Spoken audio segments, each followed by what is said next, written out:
మీ ఇంటి గోడపై ఒకేసారి 3 బల్లులు కనిపించాయా? అది దేనికి సంకేతమో తెలుసా?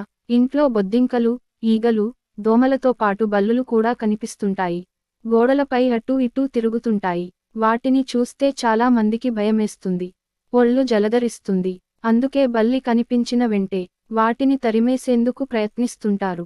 గోడలపై బల్లి కనిపిస్తే కొన్నిసార్లు శుభప్రదంగా, మరికొన్నిసార్లు అశుభంగా భావిస్తారు. జ్యోతిష్యంలో బల్లిని లక్ష్మీదేవి రూపంగా భావిస్తారు. మన అమ్మమ్మలు దీపావళి సమయంలో బల్లిని చూడటం శుభప్రదంగా భావించేవారని మీకు గుర్తుండే ఉంటుంది. జ్యోతిష శాస్త్రం ప్రకారం ఇంటి గోడపై బల్లి కనిపించడం కొత్తదనానికి చిహ్నంగా భావిస్తారు. మీకు బల్లి కనిపిస్తే మీ జీవితంలో ఏదో కొత్తదనం రాబోతోందని అర్థం. అంతేకాదు బల్లి చాలా ఏళ్లు జీవిస్తుంది. అందువల్ల దీర్ఘాయువుకు సంకేతంగా కూడా చెబుతారు.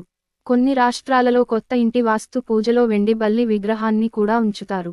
బల్లి ఇంట్లో ఆనందాన్ని పెంచుతుందని నమ్ముతారు. తెలుగు రాష్ట్రాల్లో కూడా ఎంతో మంది ఇంట్లో బల్లి బొమ్మను పెట్టుకుంటారు. వాస్తు శాస్త్రం ప్రకారం మీ ఇంటి పూజగదిలో లేదా డ్రాయింగ్ రూమ్లో బల్లి కనిపిస్తే చాలా శుభదాయకం. మీరు సమీప భవిష్యత్తులో ఎక్కువ డబ్బు పొందబోతున్నారని దీనికి అర్థం. దీపావళి రోజున మీ ఇంట్లో బల్లి ఉంటే ఏడాది పొడవునా లక్ష్మీదేవి అనుగ్రహం లభిస్తుంది. మీకు అపారమైన ఆనందాన్ని, సంపదను తెస్తుంది.